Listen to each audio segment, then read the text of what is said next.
लोकतंत्र का अनंत और भाषिक चेतना। आज इस विषय पर हम बात करेंगे। लोकतंत्र के बारे में छात्रों से जब भी बात होती है तो ये भाषा सुनने को मिलती है। मैं तो चुनाव के समय राजनीतिक बहस सुनता हूँ। मैं कभी राजनीति में सक्रिय रूप से शामिल नहीं हुआ। मैंने कभी सक्रिय रूप से किसी भी मसले पर सार्वजनिक तौर पर पक्ष विपक्ष में बहस में भाग नहीं लिया। मैं खबरें सुनता हूँ लेकिन उन पर ध्यान नहीं देता। अपनी दैनंदिन समस्याओं से ही मुक्ति नहीं मिलती, राजनीति पर कब बात करूं। मैं वोट देता हूं लेकिन सक्रिय राजनीति में कभी भाग नहीं लेता। मैं वोट देता हूं, थोड़ा बहुत काम कर देता हूं, इससे ज़्यादा मेरी राजनीति में दिलचस्पी नहीं है। वो ये भी कहते हैं कि मैंने मतदान के दिन वोट दिया है लेकिन मेरी राजनीति में कोई दिलचस्पी नहीं है। यानी लोकतंत्र में निरपेक्ष या साधु भाव से भाग लेने वालों की यह मनोदशा अपने आप में बहुत कुछ कह देती है। छात्रों का एक बड़ा वर्ग लोकतंत्र का मतलब वोट देना ही समझता है। यह सीमित लोकतंत्र की समझ है। हम इस तरह की मनोदशा के मित्रों से कहना चाहेंगे कि आप इस सीमा के बाहर निकलें और किसी अंतर्राष्ट्रीय, राष्ट्रीय या स्थानीय मसले पर नियमित वाद विवाद संवाद जरूर करें और उसे सार्वजनिक करें, उसे इंटरनेट पर लाएं। यह काम करने से आपको लोकतंत्र का भिन्न रूप नजर आएगा। लोकतंत्र का मतलब वोट डालना भर नहीं है, वह ज्ञान कांड भी है, वह लोकतांत्रिक मूल्यों का विस्तार भी है। इनमें से कई छात्र जिनसे मैं बात करता रहा हूं, इनमें से कई छात्र तो यह भी कहते मिले कि हम तो चुनाव के समय ही राजनीति पर ध्यान देते हैं, क्योंकि वोट देने जाना होता है। सवाल यह है इस तरह के युवाओं को इस दायरे से बाहर कैसे लाया जाए। हमारे शिक्षकों के पास लोकतांत्रिक अकादमिक अनुभव की कमी है, फलतः उनके मन में अनेक किस्म के सेंसर या भय काम करते रहते हैं। वे विवादास्पद चीज़ें पढ़ाने से डरते हैं। वे डरते हैं कहीं लेवल चस्पा न कर दिया जाए। लेकिन हमें इस सब से डरना नहीं चाहिए। हमें डरकर विवादास्पद विषय उठाने से डरना नहीं चाहिए। हम यही चाहते हैं कि अधिकांश छात्र सक्रिय रूप से लोकतांत्रिक राजनीति में भाग लें, तो हमें विवादास्पद विषयों को नियमित उठाना चाहिए।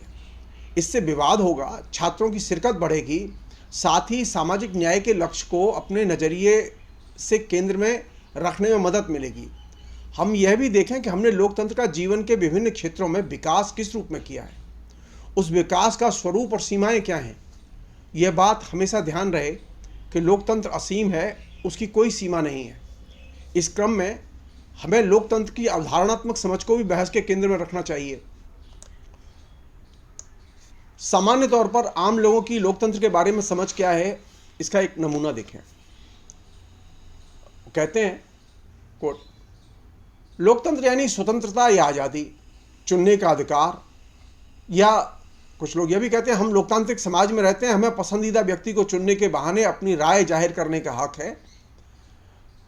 कुछ लोग यह भी मानते हैं कि हम उन सभी मसलों पर वोट करते हैं जो हमारे सामाजिक सरोकारों और आस्थाओं की अवहेलना करते हैं।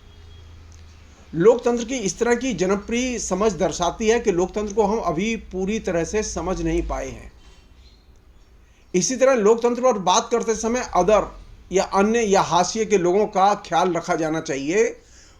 हम ये देखें कि जो पार्टियां हमारे बीच में आती हैं वे अदर्स के बारे में, हाशिए के लोगों के बारे में, स्त्रियों के बारे में, अल्पसंख्यकों के बारे में, आदिवासियों के बारे में किस तरह का नजरिया रखती हैं और उनके विकास के लिए और खासतौर पर अदर्स या गरीबों के विकास के लिए, मजदूरों और किसानों के विकास के लिए उनके पास में क्या एजेंडा और क्या डेवलपमेंटल प्रोग्राम है, क्या किस तरह से वे उनकी आर्थिक, सामाजिक, सांस्कृतिक मदद कर सकती हैं।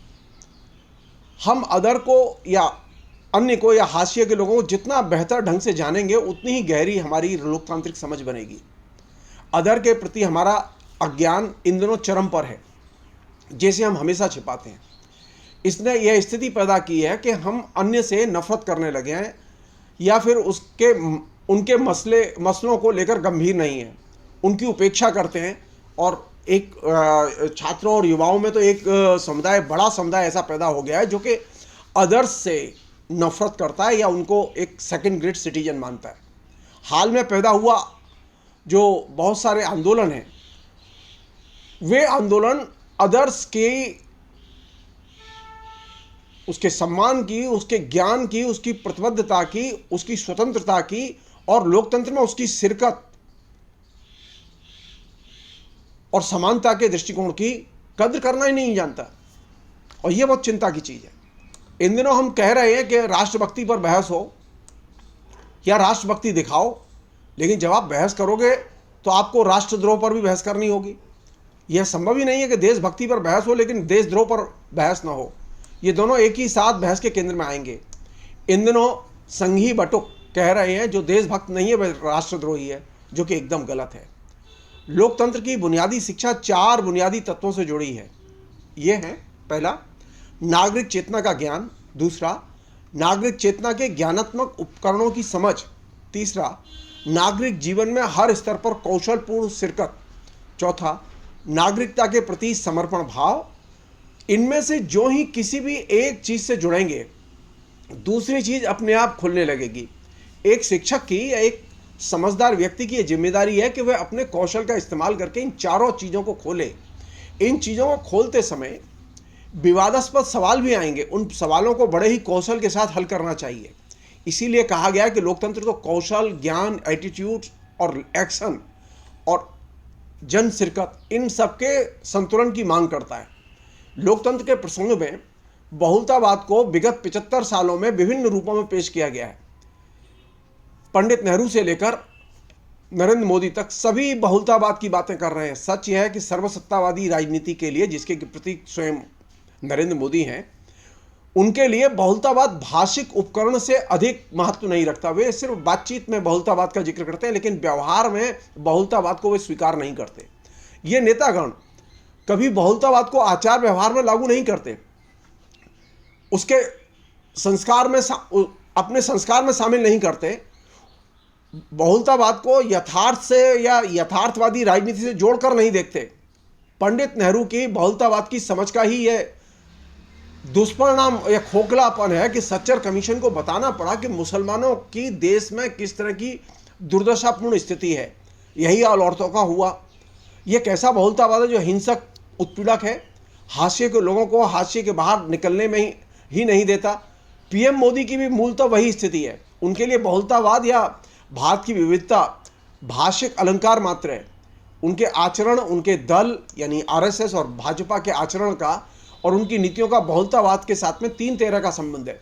कम से कम इस मामले में कांग्रेस व्यवहार में और आचरण में उदारतावाद की और बहुलतावाद की बातें करती रही है। इसलिए जब लोकतंत्र में बहुलतावाद पर बातें हों तो बहुलताओं का सम्मान मात्र न करें, उसके आगे निकलें और देखें बहुलतावाद के विकास के लिए आपके पास कौन सी नीतियां और योजनाएं हैं। इन योजनाओं की कसौटी पर बहुलतावाद को परखा जाना चाहिए। नेताओं के वक्तव्यों और आचरण, इनके आधार पर बहुलतावाद की परख की जानी चाहिए और इसी के आधार पर लोकतंत्र में जो भाषिक चेतनाएं या भाषणों की जो भरमार है उसमें से छानबीन की जानी चाहिए। बहुत बहुत शुक्रिया। Thank you.